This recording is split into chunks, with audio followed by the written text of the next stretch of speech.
always be genuine in whatever you do. Because in this life, I've come to realize that fakeness will never help you. You can portray out here that you're this happy soul, but deep down you're a broken soul. Yeah. Right? So it has to start from within to reflect. You cannot pour into an empty cup. You have to fill your cup first for you to give. So it was a lot on that side. Yeah, because they started telling my mom she's abandoning. So my mom had to literally leave us and go to look for a job. So angekujanga after maybe like 3 months or 4 months. So I had to literally to be a mom when I'm still young, because now I have to take care of my own brother, and he was around 3 months or 4 months, and I'm around 8 or 9. Muffin is a boy. Yeah. Okay. Our last born. So ulikuwa unamchunga. Mimi ndo napika, and I'm a kid, but they remember that. So I had to be strong kitangu nikiwa mdogo sana. But firstborn girls go through a lot. No, I'm a second born.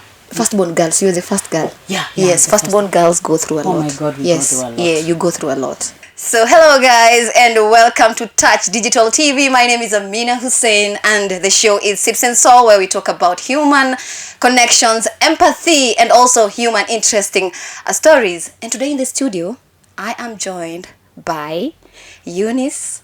Eunice is a mom and also a wife. She's also been impacted by being raised by a single mother, and so on and so forth. So remember, the show is all about talking about our past traumas, healing, and how she became a successful motivational speaker. So today, I am joined by Eunice. How are you, Eunice? I'm very fine. Thank you so much. Niko poa. You're such a vibrant soul. Thank you so much. Where do you get that from? From God. Ni God. Ni God. But honestly, it's God, to be sincere. Like, I'm grateful to be here. Firstly, thank you for having me. And ni God. Walai ni God. So, yeah. Let's talk about Eunice. Who is Eunice? Eunice is a very vibrant soul, as you have said, a very humble soul. She's from a very humble background. She's a businesswoman, an entrepreneur. Okay. Currently, she's the director of Huzali Beauty World. Okay. Yeah. And she has her own swim line. It's called Unique Creations. Okay. Yeah, I sell bikinis, swimsuits. I'm also an hairstylist. Yeah, I am a mentor. And I love your dreads. Okay. Thank you so much. Yeah, and basically I'm a mentor, a motivational speaker. I always have a word to give someone to uplift them, because I know how it feels to be down. Yeah. Okay. So tell us, where was Eunice born? When was she born? Which star sign? Unajua siku hizo watu wanajiita Geminis. Yeah, okay. I'm an Aquarius, born on Jan 22nd, 1997. Okay. I just turned 28 years old this year. Oh, Gen Z. Yeah. Yes. So, yeah, and I was born in Thika. Yeah, and that's where our life started. That's where my life started, with my family. Yeah, my dad and my mom. A family of 4. Okay. I lost my sister. She was very young. My God rest her soul. And I have 2 brothers. Okay. Yeah, and it's been a journey. Where in Thika? Thika, Makongeni. Yeah, that's where my life started. Yeah. Okay. So tell us, while you're growing up, how was it? How was your life back then? How was your background, Yeah. My life, we had this beautiful life, by the honestly, that posh life. My dad was working back then. There was a company ilikuwa inaitwa Castle, ilikuanga ya Moi. Ilikuanga hapa Thika Road. Currently iliuzwa, there's a Mohindi who bought that place. Baka unajua who bought. Yeah, okay. So my dad was a manager there. Okay. So he had given us this beautiful life. And he was a very religious man, by the way. So even me being the way I am, niju alikuanga kila siku, every morning, every night we used to have those family moments. Yeah, and haikuwa rahisi. So when I watched my dad start having fights with my mom. Yeah, and haikuwa rahisi. When they started these fights that normally happens in marriages. Yeah. How old were you? I was around 5. 5 years old. 5, 6, yeah, but I have good memory because I remember everything. Oh, I've never forgotten anything that went down. Yeah, and that was the first day I ever saw my dad gotten home drunk. And that was the first fight that nishaisikia huko bedroom. And it was very tough on me and my brother because we had everything, my eldest brother. So we were asking each other what's happening, but so the following day it happened again. Okay. Again. So it started becoming a habit. Yeah. Okay. Yeah, so and then he just woke one day and he went and he never came back. Aliendea maziwa na kurudi. Okay. Yeah. So the first time you heard them fighting in their room, you were a child, you're basically, let me say, such an innocent being. You've never witnessed any kind of violence, you don't even know what violence is. How was it? Were you shaking? What was happening in your mind? It was a shock because I've never seen them argue. So that was a bit I was shocked, and we were scared because my mom was a bit screaming, so we don't know if they were fighting, we don't know because the bedroom was closed. But again, mom could come outside and reassure us. She would be like, Eunice, Mike, niko sawa, niko poa. You understand? So she will hide that side. She will hide that side. Yeah. So okay. So these the fights prolonged for how long? How was not for long. Okay. And they started when now my grandma actually I'm positive because now she hates me because I'm supposed to be the whole problem. By the way, now when my mom came to open up, I realized the whole problem is because I'm not named like her. So apparently on our cultures, I'm a Kamba, by the way. Okay. So my dad named my brother, our firstborn, kwa saidi ya dad. Saidi yao. Yeah. So basically the firstborn anafaa, the first kids uitwe mama na baba saidi yao. Saidi ya paternal side. Yeah, the dad. Okay. And then my dad, because they were in love, by the way, he really loved my mom.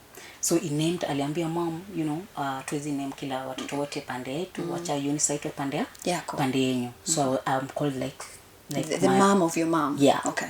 So now that's where the enmity began, because now the mother to my father lazima ningeitwa kama yeye. So she literally told mom for that only decision yenye my dad nearly makes him mom. Okay. Yeah, so the problem started there. And they visited.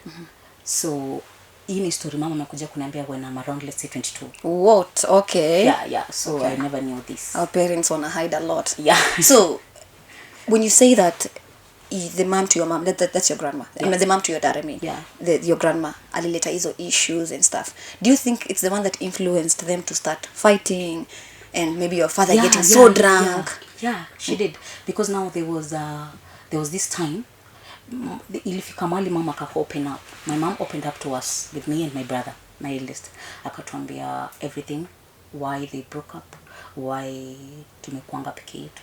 Because now there was this money yenye dad alikuwa amepea mom 200,000. They went kwa side ya kina dad, they bought cows and goats. And now the shosh akaona mama akitoa pesa kwa handbag, akauliza kwani, akauliza dad, so bibi akona nabebanga pesa? And she was not happy, by the way, when she saw my mom removing the money from the bag. Pay for the I dad akamwambia, yeah, she's my wife. Na kikamba ni anabebanga pesa because she's my wife. Yeah. Okay. She was not happy though. Oh, okay. So when they bought those cows, aikumaliza like 1 week, they came back to Thika and they sold those cows and those goats without telling them. So ini story mama ananiambia, but I remember now when we went back hatukuzipatanga. So our home ilikuanga, we will go with akina mom home, we will do projects, watafanya vitu na dad, we will come back to Thika. We used to weekends kwetu Simbalini hapa Kakuzi. Yeah, Kakuzi. No wonder you're being called. Yeah. Your name is close to Kakuzi. Your Kamba name. So basically the problem started because of money. Okay. I think it's money. Money, yeah. Your father was alikuwa poor. Yeah. The parents didn't like and the way he was treating. As well. So he used to cover everything. Yeah. So the mom was like, "Huyu ni wetu. The wife is not supposed." And by the way, mother-in-laws, guys, please, let's tukue na adabu kidogo. Kidogo tu. Kijana wako wacha tu apende, apende tu msichana vizuri. Juu kama si wewe pia ulitreatiwa poa, because you would love your son at the end of the day. Do you have a son? Yeah, you'd love your son at the end of the day. I treat bibi yake right. Si kila siku ati makesi, unapigana. We are past that. Yeah. Okay, moving on swiftly to now. you're sure finding out your mother is the one who bears the money, and so on and so forth. Now you coming back home, did it change your father's reaction when his mother told him that? Yeah, because now dad started being different, right? It became different. That's the first time. It's like he was getting the pressure from the mother and peer from mom. So now it's torn in between. Now when I grew up and when now I'm in a marriage, I came to understand that men go through a lot, by the way, honestly. So now it's your choice to either stand with your family, the family that you came from, or the family that you're creating. Is a choice. Ooh, you have to make a choice. That's deep. Yeah, because now if you focus on the family that you came from, you lose the family that you're creating. To satisfy the family that you came from. And that is not your bloodline. You're creating your own bloodline. So if you abandon this bloodline, you're literally abandoning your lifeline because of, and your parents literally lived their life. They're living their life. I mean, so it's your own path and your own purpose as well. Okay. When did it reach to a point now? Wazazi sasa imefika point we can't stay with each other. Your father is walking away.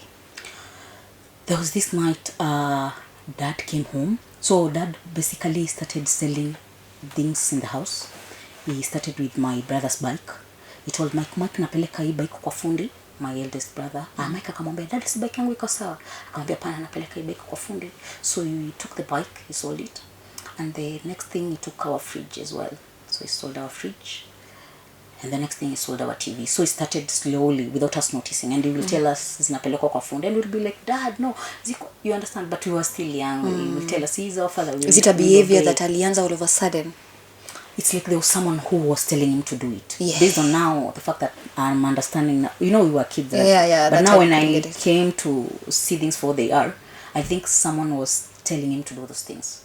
And maybe he was listening to them, either friends, I don't know. Family. Yeah. Can't be family. Yeah. Okay. So ime build up, anauza vitu kwa nyumba. Yeah. Your mom is not saying anything. Okay, mom alikuwa anasema, but now if akisema, they will end up fighting. So anaona there's no need for me and to then ask him. I thank God at least hawako anatuonyesha those fights tungezisikia kwa bedroom. You will just hear the chorus in the bedroom. But now when they came out, daddy will either storm out and mom will remain with us, and mom will start reassuring us, usuri dada atakuwa sawa. Yeah, dada atakuwa sawa. Okay, it's always mothers doing the most. Shout out to mothers. Yeah. Okay, so no, tell us the day now your dad walked away. Take us there. Is that night? Yes, build that. I will never forget. Okay. He just came, they agreed with mom, and then he packed his bag, and then he started leaving. So my mom akastorm na sisi. Mlikuwa mnakula sapa, mlikuwa mna watch TV. What really happened that moment? Do you remember it? Yeah, we were okay. I don't remember every detail, but I think we were just eating or watching TV. Okay. But now dad alikuwa anakujanga around 6, 7, latest 8.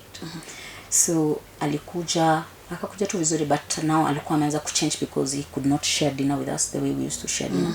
So he just stormed to the bedroom, and then mom followed him. And wakaanza tu hizo kuagio kidogo naona dad na suitcase. Anatoka, mama anamkimbiza. They're arguing, so we had to follow them as well with Mike. So we literally followed my father hadi kwa stage. I remember watching my mama akimwambia, Tom, unaniacha na watoto? Akamwambia mimi naenda. Yeah, so we were standing, my mom was standing there, my brother and me, and we were looking in kwa window ya gari. Yeah, he was leaving and he left us. He drove off. Yeah. No kwa gari ya it's a matatu. It's a matatu. Yeah, okay. It's not a private car. Okay. It was a matatu because tulikuwa kwa stage, and people were seeing this, by the way. Hata tukimfollow kwa barabara. While you guys were following him, how was it? Like, no, Johnny, it's quite, you know, that was chaotic. As an actor, that's quite chaotic. Yeah, it was chaotic. But then my mom, she's very strong, by the way. Yeah. And I love that woman. She used to, by the way, alikuwa nakimbianga. She literally has trophy. Alikuwa nakimbianga paka Sarani. She even has those photos. So alikuwa nakimbiza babangu literally. Na sisi wametuvuruta pia, so we had to run as well. So tunakimbia naye akita daddy, akimuita akimwambia, Tom, and then dad pia is running as well. So it was a bit chaotic. But when sasa aliingia kwa matatu, mama nikaona ametulia juu anaona pia watu wamejaa kwa matatu. Yeah. So akaingia tu, and sasa tulikuwa she was conversing with dad kwa duration, amwambia, Tom, unatuacha kwa nini? Kwa nini? Yeah. So unaoniacha na watoto. because mom she used to alikuwa anafanya tu alikuwa she used to do crocheting. Crocheting. Chamba, she angeuzanga njugu. Akuwa na just a stable job. So hata your lifestyle dad alikuwa ametuweka, the fact that dad abandoned us, it was a lot on her. Because he has already given you pesa to maintain your lifestyle. So it was really tough. Ngoja, so when he went and then of course mama yako aliachwa kwa stage. You two guys were watching from the window and so on. We were with my mom there. We were there. Yeah. The feeling of walking back, now realizing that this man is no longer in your life. It was a lot. She's no longer there. It's you and your mom's forever. And if you lose this one parent that you have, and you remember the way the relatives walikuanga kitambo, hata kitambo mpaka sahi. Relatives will promise you a lot and then they won't deliver. How was that feeling, you walking back, knowing that hii life yenye mzae alitupea imeenda? It was broken. It was very heartbreaking, honestly. Okay. And that was the first time I experienced heartbreak, because there's a bond between a daughter and a father. Yeah. And that bond was broken.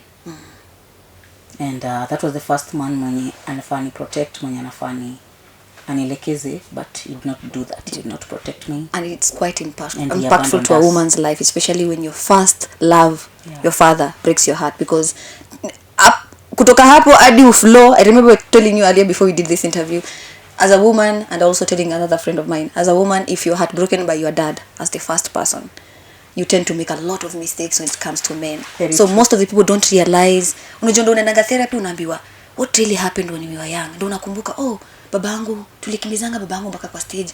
That is the first time actually I experienced heartbreak, and it's such a, in this society right now ndo tumeanza ku embrace therapy and finding out this is our past traumas, this is what really happened. Now life from when now you went back into the house, how was it?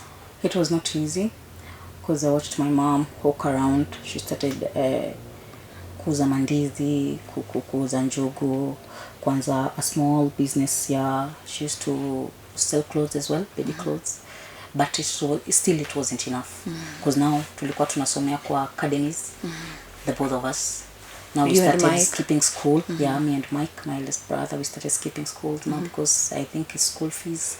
But mom will not keep it 100 with us, because she will tell us, I'm trying to show that hope. But now there was this day she settled down with Mike, and she opened up to us. She told us that we will leave. We'll have to go home. We asked her where we're going. She told us we are going back home. Kwenye tunaendanga sasa bado kwa kina dad. So we had now to go to that place, the same place kwenye anachukiwa now. And it was really terrible, actually more terrible than in Thika, because now they started mocking us. Okay, wait. So ilifika point she couldn't, of course, afford your lifestyle, because the more she's stretching also herself. And then ana realize kuna ushago tunaweza pata free accommodation, tunaweza pata hii na hii.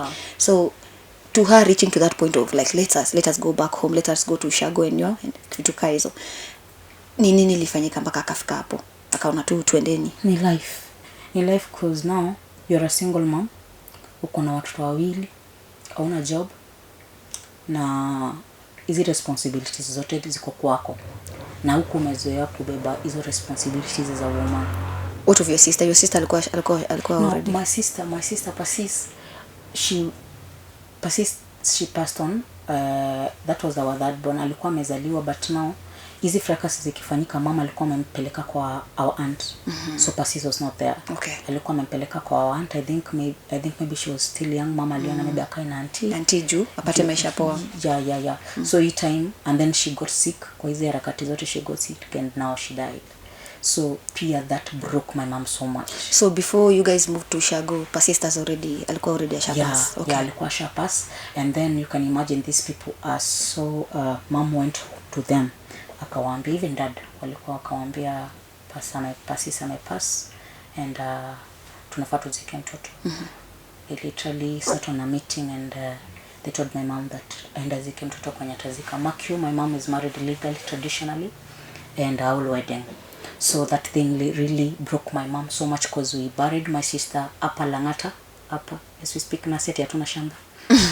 So with us and the disciples, and our aunt, no one at their end by the came on the paternal side. No one came to the burial. Okay. Yeah, it was only my relatives wasaidia, mom, my aunts, and our and the disciples of church. Yeah, so I really till date I don't understand why they hated her so much. I don't understand. With Persist getting sick, did she get sick? Yeah, she had pneumonia, and that you need to meningitis. Meningitis. Yes, Meningitis. yes, Meningitis. I think. Okay, did she get proper care? Ama ilikuwa negligence? Because I feel like sometimes it's negligence. You know, kitambo watu walikuwa very neglectful. Like when it comes to pia ile presence ya wazazi. And she was young. And us, yeah, she was very young. Alafu pia I think history ya her kupewa jina ya huyo shoshi. No, she alimkataa. By the way, guys, about that hizo mambo ya majina, it's serious, guys. It's very. Now when your child, that's why it is very important to always name your kid. Hii mambo ya unaname watoto majina zati show nani. Let's normalize naming kids names zenye ziko not associated with generational. Yes, bloodlines. Yeah. Because someone will tend to be like that. I think that's true. Because mom and dad, they named Pasis ndo afurahishi shosh. Na yeye alikuwa anataka mimi ndo ninemiwe hivyo. But akamkataa, and alisema lefa amemkataa. So I think pia those things affected. Yeah, it's really so impactful because nimeona msemo mwenye ameitwa after someone, not to say that it's going against the law or whatever, but someone ends up being ni kama uitem to mwizi. Yeah, atenda kukua mwizi. Yes, because why are you calling a kid mwizi? So kila mtu akimwona tu ana feel kuna uwizi, kuna hiyo aura ya uwizi that is surrounding the child. So naming is very powerful. And I think you just don't kama venye say you name station Touch without saying which Touch Studios. You see, that makes sense. But ukisema Touch and then you leave it like that, people touch ni kushika, touch ni you know, it means a lot. So I get you completely.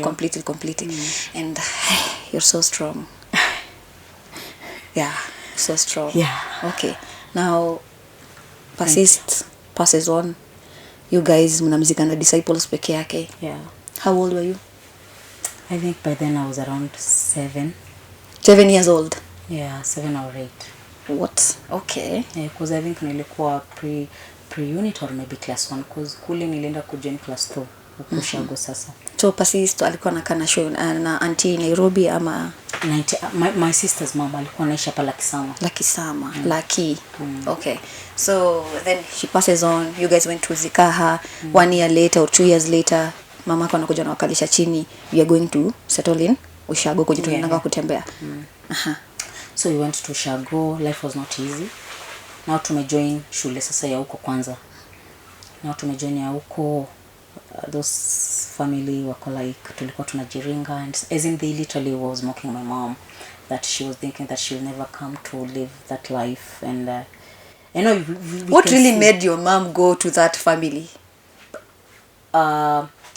Us kutoka Thika to go to, yes, it's our home. It's our home. Mmejenga huko. Mzee alijenga huko kwao. Yeah. So you're going literally to stay in your home. Yeah. Okay, that makes sense. No, but there's still but there's something that happens with firstborns. I don't know why parents get involved so much in the lives of firstborns. I've noticed also. Yeah. Yes, there's something about a firstborn. I don't know. Because now we're at our own place. Okay. They will still get in our business. They will still start. It was a lot happening. Because mom had no peace in that place. So we had to literally sneak out. I remember mamangu aliacha lamp. Ndo hawa wakituona, ndo wakiona lamp, that's what she told us. Ndo wakiona lamp wafikiria bado tuko juu. Said to my dad's house iko a bit upper. So ndo wakiona lamp waone tuko bado kwa nyumba. So we literally had kutoka na nyuma. So me, mom and Mike. Alafu sasa kwa hizo harakati bado ni kama walikuwa wamerudiana, na dad now mom got pregnant for our last born. Anaitwa Muffin. So now Muffin was around 3 months. Sasa tunahipa usiku wa manane, that is around 2. And tunapanda our place it's kind of kahili. Do they really walikuwa wanawasumbua sana, so ikabidi like at night. So mama had kutoka at night akasaidiwa kubeba vitu na our neighbor madam fulani walikuwa hapo. So because your father became very toxic sasa finally after now giving birth to the last born. Yeah, okay. But now dad was not around. Dad hakuwa around huko home. He would come, he would go. but now anakuja Nairobi. Hawakuwa ati venye tulikuwa. We weren't. Were there any rumors that ameoa? Do you hear anything? No, they weren't, but they came to be true. So when he alirudi Nairobi, he married again. Yeah, so he married again. Oh my God. Okay. So when you guys were just mlitoka sasa kwa hiyo paternal side, mlikuwa mnatoroka? Yeah, tulikuwa tunatoroka because now mama aliona ili kukaa kwa mama yake kuliko kukaa kwa place kuna amani. So tulienda sasa kwa pande ya kina mama kunaitwa Yata. So we had to, mama had no money. So alikuwa amebeba, we were carrying chickens and rabbits. So we were going selling them to our neighbors.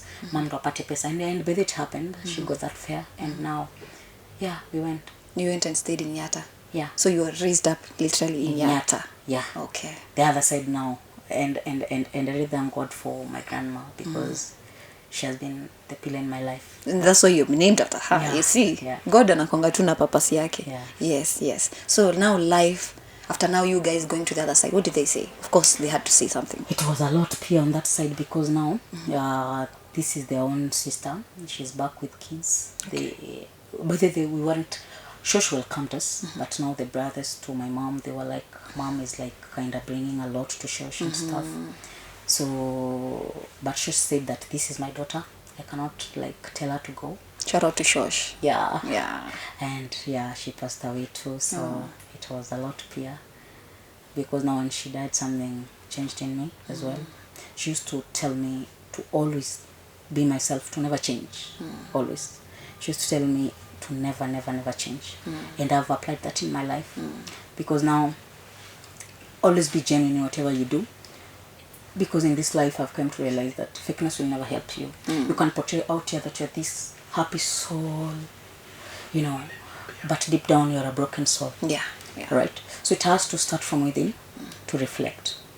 You cannot pour into an empty cup. You have to fill your cup first for you to give. So it was a lot pure on that side. Because they started telling my mom she's abandoning. So my mom had to literally leave us and go to look for a job. So angekujanga after maybe like 3 months or 4 months.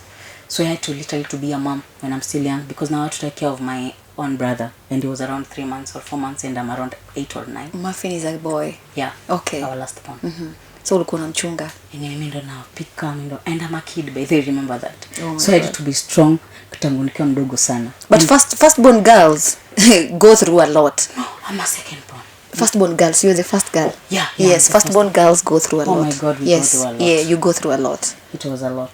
Sasa you are there, you are a baby, unaambiwa chunga tena mtoto. How? African parents, okay, sometimes then you understand it's not their fault. It's the circumstance that we are normally in. Now you are a baby taking care of a baby, and uko around adults wenye wataki shosho yao ama mama yao, aletewe baggage. But the shosh is there. She tried. She was trying. Honestly. Yeah, she was trying. So how was the feedback? How are you feeling? Okay, I know at that time, tulikuwa young, you can't notice that you're taking care of your younger brother in your life and so on. Like right now reflecting back on that, how are you feeling? Because ulifanya kitu yenye si age yako. You grew up before your age. Yeah. So honestly, I'm just grateful for it all, because I learned a lot from that, because I had to be strong. I had to be there for my brother, because no one else could have been there for him. So I had no other choice. It wasn't a matter of I have to choose. I had to do it. Where was Mike? Mike was there, but boys, he would tell me, Eunice, you can do it. He will be like, he used to do that. Akusaidie kuchota maji aende. He'll be, utabalance. And we used to fight a lot as well, because now I'm like, he should help me. I'm the youngest. So anafanya said it was a lot. So napata ile but vitu kama clinic, we'll take Muffin to clinic wakiwa na some cousins, so they could help there. But sasa hizi ku take care mtoto kulia at night ni mimi, and mind you, I have to go to school as well, so na balance Muffin. Najua ulika kwa bed ukauliza mama yako, ni lazima ongezee mtoto. But my mom was not there. Yeah, I know she was not there. That's why the reason why you're asking yourself, why did you even give birth in the first place? It was a lot. Yeah, I used to cry baby a lot. A lot at night. A lot. And then tomorrow you're going to school. Yeah. Oh my God. No, and bado to school, bado you get bullied. So it was a lot. Yes. Now you moving from of course kulikuwa na cultural shift. you coming out from a city, because Thika is close to Nairobi, kwa hivyo it's a city. And then you and your brother and your family getting used to that life yenye mmezoea shuleni, academy. Mko sasa sahi Ukambani, deep in Ukambani, let's call it Yata kwa Wakanesa. The shift in life, how is it? How is it? It wasn't easy, like walking each and every day from, it was a distance. We used to walk. Mbona ulikuwa unatumia school bus? Yeah, na kudhika tunatumia school bus, you're getting picked up, but sasa kule you have to walk literally to school. Long distance traders. Yes. Okay. So it wasn't easy, but we had no choice again. We had to survive, because I loved school, like mimi nilikuanga chupi. Do you know the reason why you loved school? Yeah. It's because that's where you found peace. Yeah. That was where you genuinely you were happy. Haufikiri anything. You're just with your age mates, acting your age. You know, that's why you were happy. Imagine that's the fun fact I found about life. Yeah, that is true. Yeah. That's solace, that's sanctuary, like because nikitoka shule ningeendanga home na ajiambia back to, you know, you already know what it is. Okay. So yeah. But at least ukienda shule unajua I will socialize with others, it's gonna be wakakunywa mpaka nywele. Let's touch on that. So the first week it was easy. I had this long hair and I was this posh girl. So the first Becky week with the good hair. Yeah. So the first week was good. Okay. So they called my mom. They told my mom that msichana wako iziendelea hivi, watoto wengine wana complain yako different from the others, so lazima pia anyolewe. So they had to have that conversation with my shoes that Eunice lazima tukunywe nywele, na I cried. Na nikakataa kabisa wananyoa, so walininyoa wakiwa wamenishika like yeah, and it had to happen because sikuwa nataka kabisa. Oh my god, but it's here, it's long, you can see may long, you know, and so on and so forth. Now you going through all this, and you know how your life has been, how are you impacting now the society? And tell us how you met your person, because now she has a successful marriage, been together for 10 years.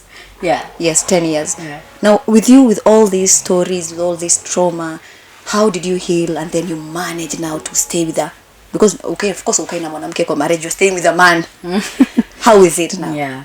Well, I thank God, firstly, because now my aunt, now we grew up at Tushago, but now the high school, we had to come. My mom, they had this relationship with my aunt, so we had to come and nikasomea high school huko Nairobi. Ilikuwa inaitwa nilianzia huko Yata bado, but now nikamalizia huko inaitwa Mograsta. Iko hapa within hapa hivi all sorts. Not all driving. Yes, driving. Inaitwa Mograsta. So hapo ndo nilimalizia. So that's how I met my husband. Yeah, so nikimaliza from 3 hapo from 4 I was still young. But we were just friends. But I thank God for it, because now he was learning, alikuwa anasomea KCA na mimi nilikuwa around ndo nilikuwa namaliza form 4. So he gave me that, we gave each other that space of being friends, and he used to understand me a lot. He was not at all what we would rush, but he comes from a very good family, and both the parents wamewana for like 40 years. And yani amerisiwa na those morals. So then God, because God works in mysterious ways, God saw what I went through. So kama alileta before him, did you have another person? Okay, yeah, but those, were you seeing the traits of your father in them? No, but those were just small boys. I said they were boys. Yeah, we were high school. Because they are in high school, literally they are boys. Lunch, you know, 200 SMS, star 180. Yeah. So siku naona kitu meaningful pale. So venye nilimaliza form 4 niko na bado ananitongoza, like tuko, yeah, you know, yeah, and we were friends by the literally. We were literally friends your time yote. Ananipa time kunipeleka out.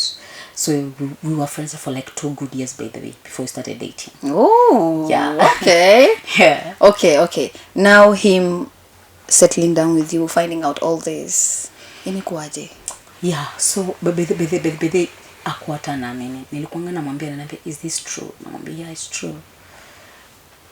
Yani for him pia alikuwa she hata till later ananiambia, you're very strong. Do you know you're very strong? Very ananiambia I'm very strong, because now he has watched me. The kind akaniambia, do you know what most like wanaweza kuwa wanafanya drug abuse, you could have been drinking, you can, but namwambia kwa life, you know, watching my dad do that haikuwa rahisi. Yeah. So ndo nikaona kama hii ndo kitu inaweza, I will never do it. By the way, I promise myself to never do it. Anyway, guys, the show is Sips and Soul, where we pour out our emotions. Acha tukunywe maji tu, sip kidogo. Oh. You have an amazing story. Baka tumesahau kusip. Thank you so much. Thank you. Yes, so much. Let's take a short commercial break and then we'll come back with more, so stay tuned. In your marriage, you have the liberty to sit with your partner down and tell them, manze, me hapa, si feel ka umedo right. Do you have such a liberty in your marriage? Yes, we do, and those challenges, by the tunge korozana vibaya sana, by the way, at times tunge have those fights, they will always be there. But I thank God ungepata, nikirealize nimekosa, mimi ningeendanga chini, because I know him when he gets mad. So it's up to you as a woman, pia ujue mtu wako pia. The same case goes to the man, just know your person. And it comes back again to just have a kind partner. Because now when love inaweza isha, but kindness will always last. Love inaisha, si ati inaweza isha, inaishanga. Yeah, but so when you have that that person you can come to, and always akona your word for encouragement, and akwambia usiworry babe, everything will be okay, you know, let's keep pushing.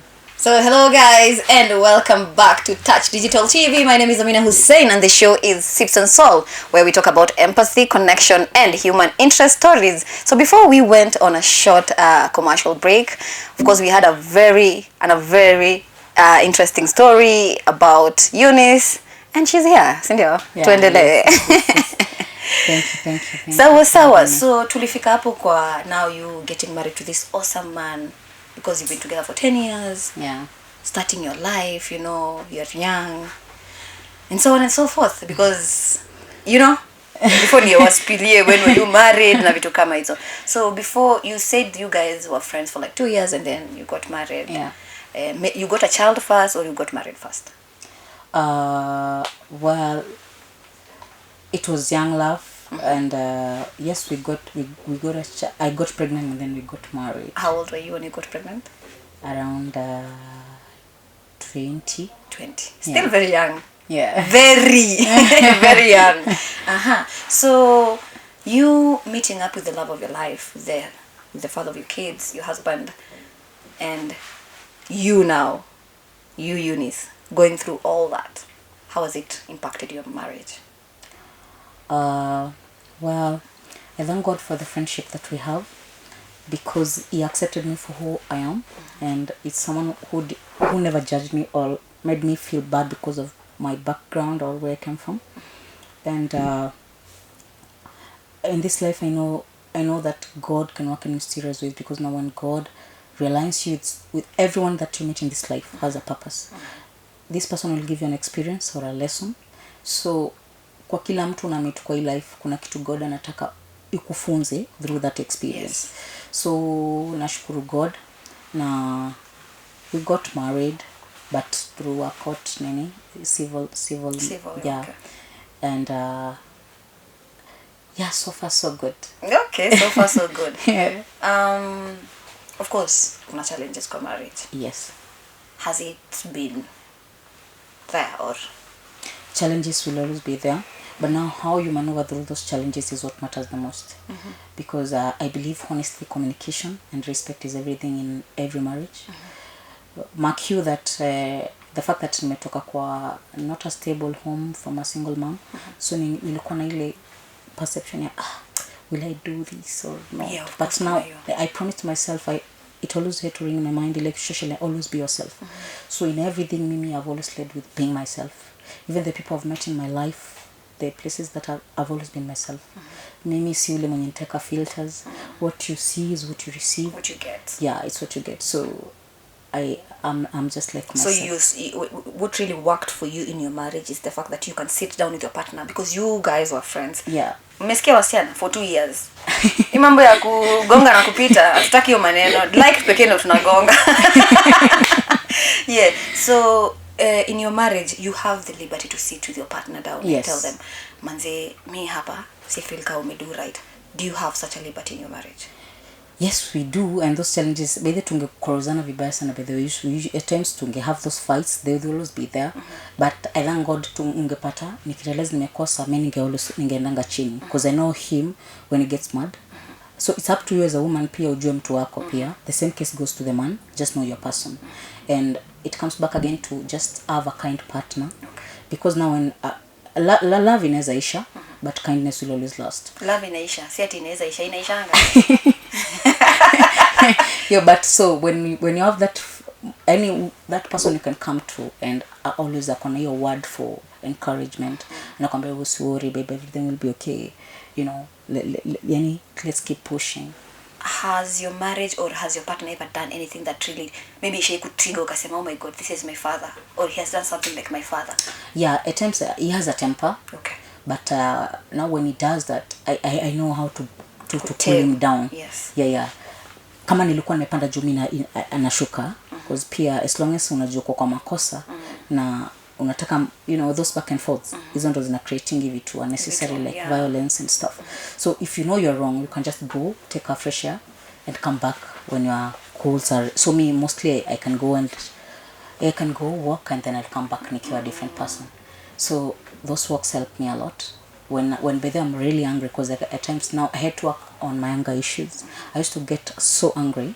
So when now I realized that I have those, I started healing. So I could walk, I could meditate. Did you heal yourself, or did you go to therapy? Did you seek any help? I went to therapy. Okay. I started meditating. I meditate a lot.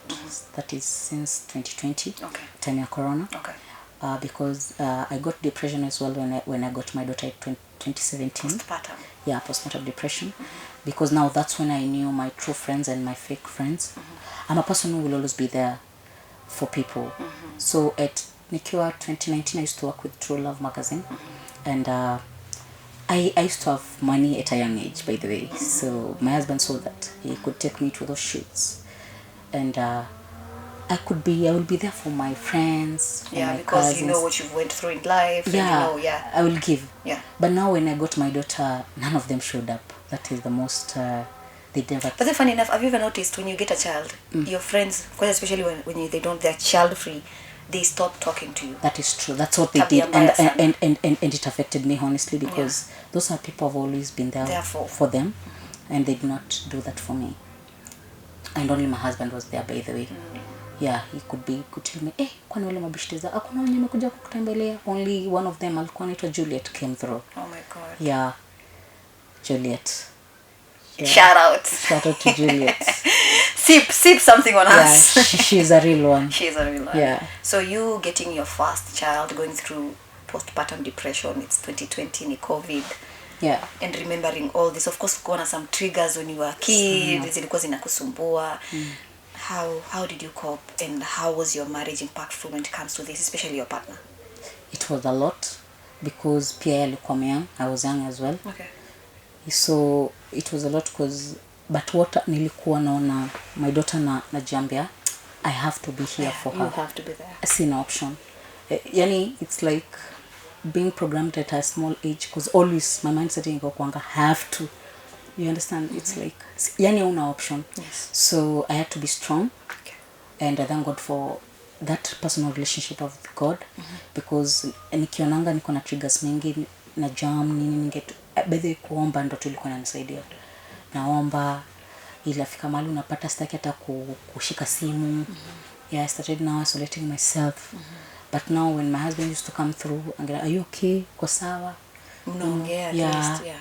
So yeah, another job. He's a good one. Yeah, he's a good one. Yeah, he's a good one. May God continue to bless him. Ampatie maisha marefu. Na asi change. Tunamuombea change, because you know, hii gender nyingine pia you can't even predict what happens to them. But me, for sure, if it's someone that was there for you during your dark times, then they deserve to be there when you're shining. Sindio? Yeah. Yes. So moving on swiftly to now, you being a parent, you know, being two parents together, raising two beautiful, amazing children together, and you now looking back at your family and whatever sort happened, looking back at your mom, looking back at life generally, how do you feel? I feel blessed, because in everything I give God thanks, because the whole experience I've come to realize that God will put you in situations where you can't, like unapata Mungu anakuweka kwa hizo situations fulani zenye unaona ni kama uwezi overcome, but anajua you can because he knows you. Yeah. So wewe unaweza ona it's too much for you, too much going on. Mama alipitia hii, can I do it? Your self doubt, so hizo ni negative, but hizo ni with the enemy, because now the enemy lazima ni target, because ya mama succeed lazima yangu si succeed. Yes. So mishale atatupa. So the fact that I have that relationship with God, I literally tell my mom ndo ananiambia Eunice, yani she just picks me up, and she's so proud of me because I've literally yani nimesurpass even like and I've really surpassed, because the fact that hizo vitu zote nilipitia, I'm here, anaona venye na raise watoto wangu, anaona venye najituma. Yeah, anakuanga too proud. Now going back to the big question, how are you raising these humans? Wow, I'm raising them with God, because in this life you'll always find yourself in a situation where you're alone. Yeah, na utapatanga maybe most of the times hawako na mimi. But now when you instill, hata ndio Biblia inatuambia, when you instill those values and morals in your kids, number one, discipline. Your kids should always have discipline. Hiyo mambo ya mtoto wako amekosea unajifanya ati sizi mchapa, don't do that. But nowadays people are gentle parents. No, don't do that. kuna mwenye nilienda, this is an experience with me. I just went to their home, kutembea unatembea kwa rafiki yako, you know. Yeah. They know that child no. Imagine you have kumchapa. Yes, like ile stop, because you can't raise. Nowadays I've realized tuna raise watoto na tabia ambayo kitambo sisi mgeni alikuwa anaingia pale, nyinyi wote mko bedroom. Yes. But nowadays we are not doing that. Mothers are just raising, especially young mothers, my age mates, Gen Zs. Mna raise watoto venye mnataka in the name of ni mtoto. Yeah, you don't do that. Bado hajakuwa mkubwa. Because mtoto hata kigrow, imagine atakuongelea. There was a case I saw, mtoto anajibu mama yake at the place where stay, anamjibu. Anamuongelesha tu venye, you know, you need to instill those morals in your kids. Yes. That discipline, those morals, those principles. Yes. Because now when you do that, mtoto atakigrow atakuwa ni mtu sane. We're raising kids whereby mtoto ni so immoral, hata unashangaa, because kama hata heshimu akuheshimu wewe, ataheshimu aje mwalimu. Yule kid alikuwa anadandia kibeti. Umebeba nao unabebanga kibeti, unaingia kwa nini? Yeye anataka kuguza kibeti, anaguza vitu zako, anaingia kwa kibeti. You know, there's some things when you, especially a boy child. Yeah. Okay, raise mtoto a boy child in that manner. At the end of the day, we are losing it. Yeah. The morals are not there. Our society tushavuka hiyo but yenye we can't beat up kids, which is fine. Yeah. If you can't beat them, then instill morals on them. No, but you have to. Ukiona makosa ipige hapo kwa hapo. Because now when ukiacha upige mtoto baadaye, utapata mtu yeye anaezaona like mama amenipiga. But now when you do it, na mwambie nimekupiga juu, that child will never forget and will never repeat that thing again. So we need to understand as parents as well. And now coming back again to a child needs to have two parents, by the way, guys. Let's try as much as possible. Hata kama ni co-parent, let that child I was literally going there. Yeah. Now you being raised with a single mom. Yeah. Do you see any difference? Yeah, I see the difference, because now unapata boy child ukiangalia kijana ameriziwa na mama na kijana ameriziwa na baba na mama. They're very different. True. The mom will be soft on the boy, but the father kukonile sauti ya well, you understand that masculine, the boy needs that. The boy needs that. Yeah, because now when that masculine is not there, it's too much femininity. And yes, mama, by the way, we can do it, by the way. Kukona wazazi, you can do it, by the way, as a woman, you can. But now mostly unapata it's too much for the woman. Utaanza kuineglect. We are emotional beings. Yeah, yes. Utaanza kuineglect, utaanza kumpa too much baba, you understand, softness, whereby I'm not saying boys should be nini, but kukona tu presence ya baba ina change vitu mingi sana. Yeah, because me I see it in my kids. Kukona venye mimi naweza ongea wako like baba yao akiongea shughuli kila kitu shughuli inatendeka. Because I saw even by the life, how life was with my dad and how life was tukiwa na mama pekee. Tukiwa wadogo mamangu alikuwa anasema nitakuitia baba yako sasa. Yes. Unachangamka. Yeah. Ulikuwa ukisikia hivyo, by the way, it really makes sense. Yeah. So the fact that now we have a lot of rising single parenthood. A lot. In our generations, then kama tutakuwa na so many people who are married, will be baby daddies, baby mamas, because you can see that what wanazaa and they're not ready for commitment or ready to be together. So as a young girl who has grown with single parent, maybe a single parent, not a maybe, a single parent, and then you now moving on, creating your own brand, your own family, and so on and so forth, how do you think this will impact the younger generation or the next generation that is coming? Tell them on camera. Is it easy? It's not easy, but you always have to believe in yourself. Nothing is impossible in this life, because as you have heard, my own story is a living testimony. Yeah. So I believe it will impact the younger generation, starting with my own daughter. By the way, she's my number one fan. And I'm Mom, wewe ni Empress. Unakuanga mrembo. Empress. Yeah, she's Ayana, and I love her so much. Yeah. Shout out to Ayana. She's Ailey. He's Elial. Yeah. And their father, Ashford. Hello. Yeah. Okay, let's touch on mom kidogo. Mom have kuacha ko, you know, her mom go and hustle because angewacha pia without anything. Since she moved maybe for the work purposes, coming back after 3 or 4 months, how did that impact your life? Because you know, as a child you need your parent there, but sasa circumstance ndio imefanya mbaki mtaa. Ilikuwa a lot, by the way, because now hiyo design unapata una mtu anaweza kuprotect, unapata hata something can happen to you, au una mtu anaweza ambia yes, ningeambia shush, but shush, unaona hiyo nguvu ya kukimbizana na my cousins or us, like yes, hata watu caution, but unaona pia ana hiyo energy ati, you know, anaweza handle the situation. You know, we are energetic. Kila mtoto pale, by the way, I used to tulikuwa tunaishi mimi, my brother and some of my cousins.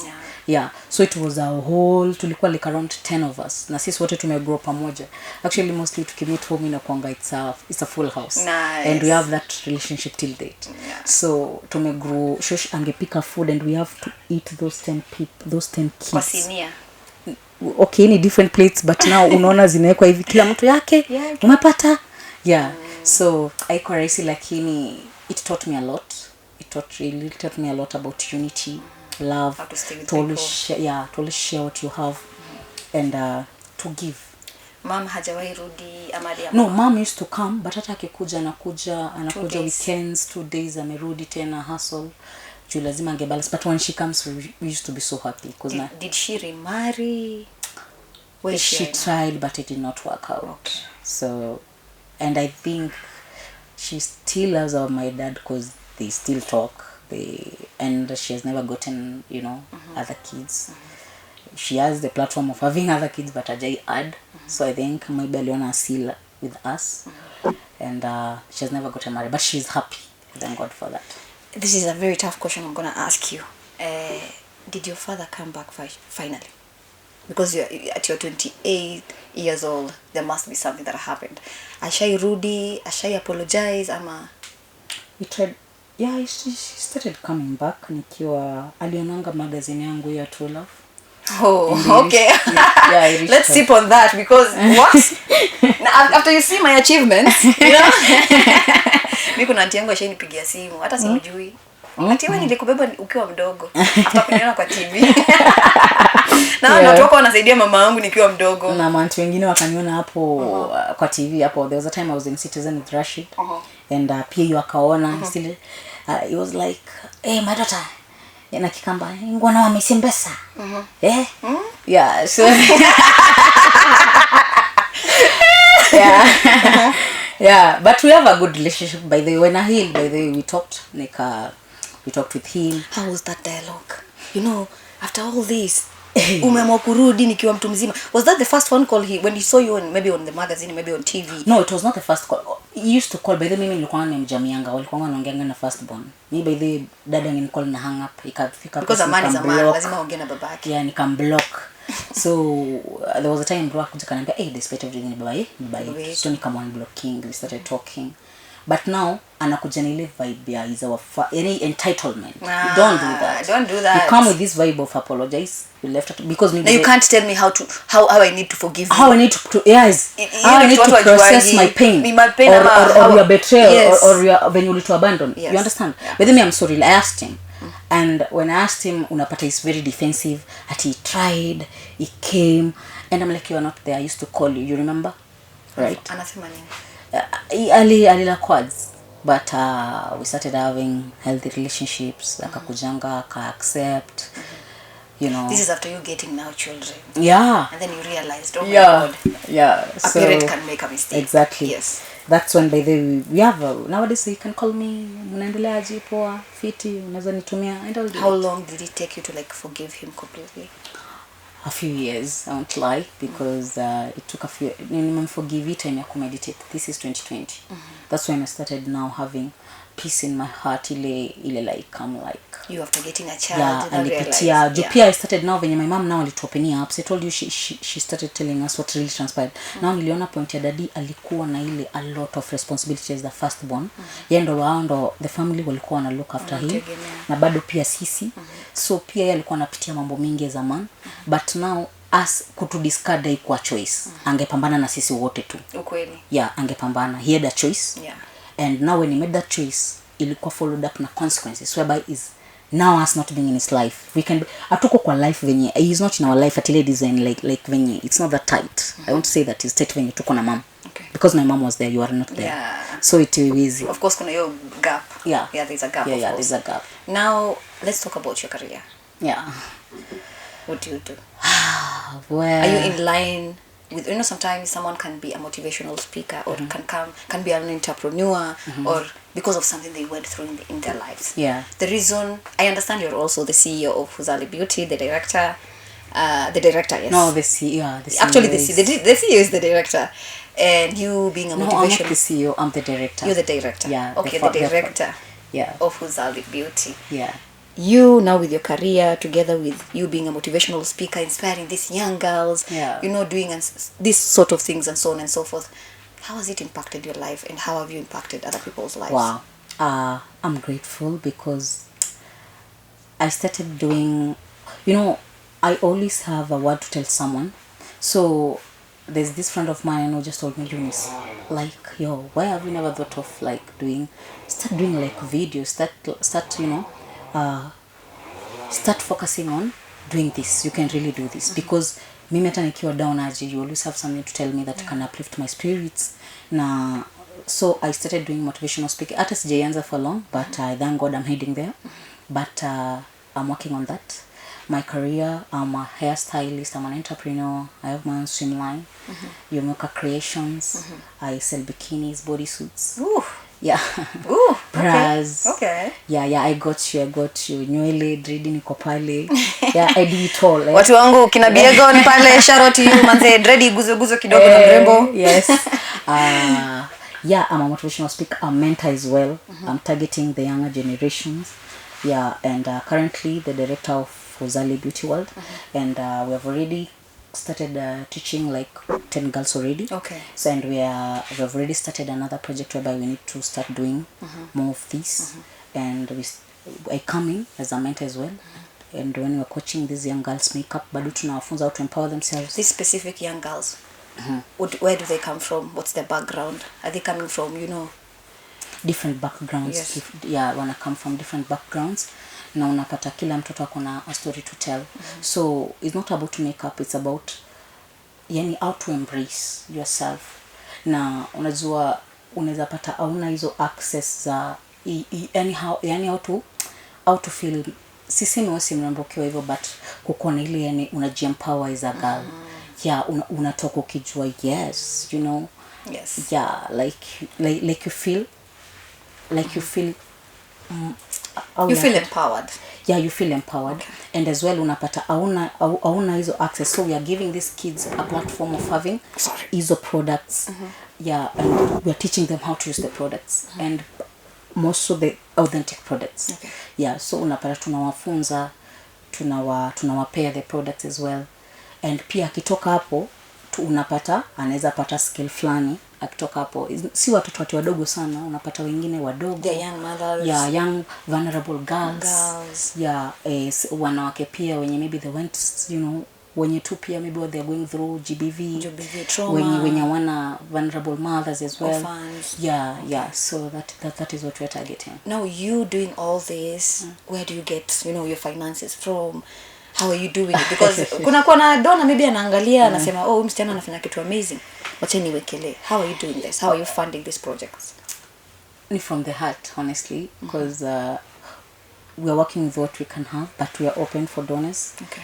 And mostly mi ujinyima ndo nione kitu fulani imekuwa successful. Yeah. Because I believe if you have a vision and if you have a dream, you can sacrifice for that dream to come true. Okay. So unapata tu ni from good well wishes na pia from myself, savings here and there, and then inafanyika. So if you're a donor and you're watching and you love to empower women, here is the opportunity to invest in these beautiful, amazing people who empower young girls. Yes, who motivate actually young girls. Yeah. So let's go deep into your career. When were you featured in True Love magazine, and what was the reason? True Love magazine, it was 2016. It was just any God too. It was just a connection. A friend of mine referred. Was it because of hair? Was it because of the initiatives? Was it because of your businesses, or was it because of your story? Well, it's just a friend of mine who connected me, and I think he just saw the potential in it, and he told me that can you model? But I think that's when I started modeling. Because after Nili model with True Love. Again in my model 2020 with Miss Elegance. Okay. Yeah. So I think it's just he just saw my potential and just saw how much, because you will be like, I always see you too smart. Hey, are you a model? And I told him no. Have you ever thought of modeling? Mambia no. Akamwambia, I will refer you to someone, they will call you. And I was like, okay. Wow. Yeah. Okay. And that's how I got it. And you're a mom. Yeah. Yeah. Okay, so we're finishing up. Yeah. Let's talk about now you impacting these young full souls, you being a mom, being a career woman. It's not easy. No, it's Talk not. About juggling all this, because I bet there's a young woman who's outside there, she's independent, she doesn't know how to be, a wife, a mom, an independent woman. Yeah. How are you doing that? Well, nikujituma si rahisi. Kila kitu ni sacrifice. You have to sacrifice because I'm a present mom. Ayana will come, I will do that homework, I will check what is going on with her. My son, I'm there, his father as well, by the babake pia. We are very present, because one thing Niliji promise, whatever I did not have, my kids will have. Shout out to you. Pesa, nini, they will have it all. And they will have that love that I did not have. Because I did not have it, they will have it. So I try so much to give. Hata si wangu peke yangu, even kwa wengine. Yeah, even yani unapata, do it, because what you give out there, it will always come to you mysteriously without even knowing. Yes. Yeah, God works in mysterious ways. Yani kitu nimekuja kurealize, whatever you give out there, unaweza ona unapeana, lakini God yupo. Anaona chenye unafanya and itakurudia back directly in very mysterious ways, by the way. So always do good, it always comes back. Yeah. And ni kujituma tu na sacrifice. Yeah. Mumemsikia? Yeah. Thank you so much for being in the studio today. Yeah. So before we give out your social handles, maybe your website for your initiatives, for your, for the projects that you've done and so on and so forth. Kwa hii show lazima ucheze game. Inaitwa brain teaser. Ulikuwa unapenda subject gani shuleni? Kiswahili. Wakamba na Mbosso. So do you have any questions today? So let me check on the questions. Haya. Uko poa? Breathe in, breathe out. Since you love Swahili, unaona earrings zangu? It's what in English? Purple, yeah? Yeah. So purple in Swahili. Hata mimi sikuwa najua. Don't worry. Theluji ni color. Yeah, it's samawati is blue. Samawati is blue. Give me a minute. Relax. In 3, 2, any clue? No. Zambarao. Yeah, Zambarao. Yeah. Aya, since you're the director of Huzali Beauty, what is director in Kiswahili? Oh my God! And yeah, this is a brain teaser. Yes. what is the sawa kutaka kuandika kwa Kiswahili. Wewe ni nani wa Huzali Beauty?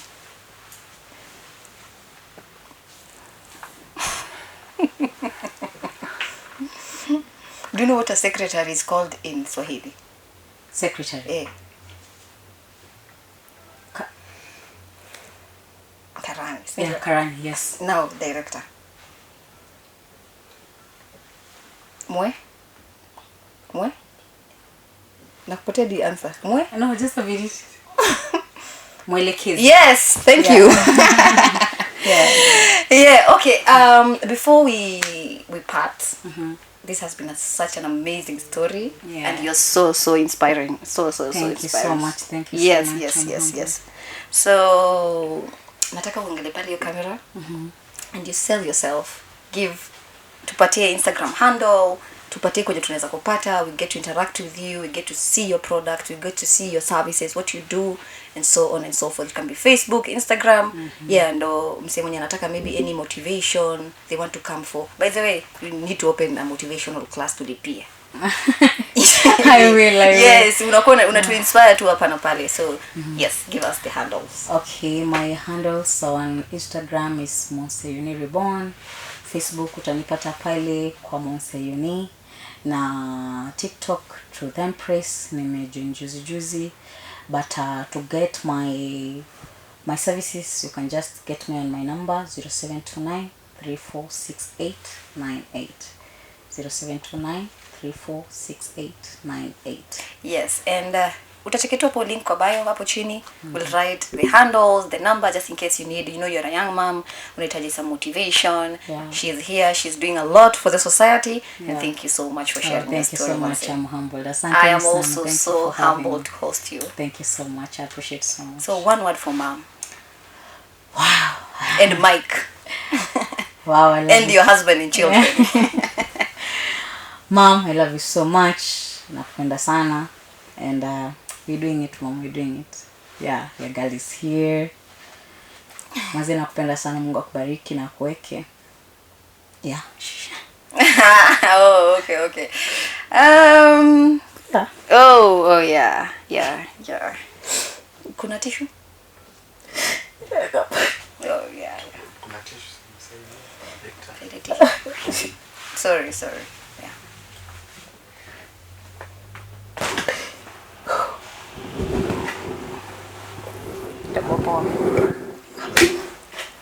Yeah. Yeah. You'll be fine. She has been through a lot, like, Yeah. A lot. Oh, yes. That's what. Yeah, let it out. Kabisa.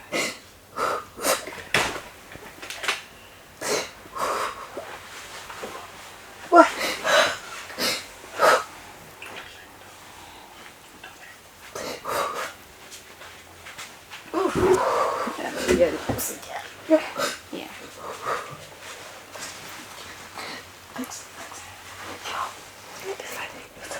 Yeah. Yeah. Thanks.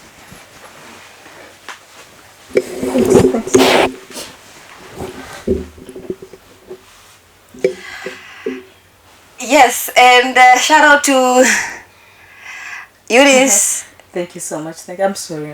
Ashford. My husband. Ayana. Eli. Mike, my brother. And Muffin also. Muffin. Yes. Without forgetting Persist. Yeah, Persist. Yes. Your cousin, your shosh. My cousins. Yes. My grandma up there, she's always with me. At times I can feel it in my spirit. Yeah. She's always with me. Yeah. And I thank God for what she instilled in me, the discipline. The more it has really taken me so far. Yeah. And how to maneuver through this path called life, because you'll find hurdles, up and downs. But now when you have discipline, you'll conquer it all. True. Yeah. Yeah, it has been an amazing show. My name is Amina Hussein, and remember, you're watching Sips and Soul, where we talk about empathy, connection, and human-related stories. Till next time, guys. Remember to share, comment, like, and subscribe. Yeah, bye, guys.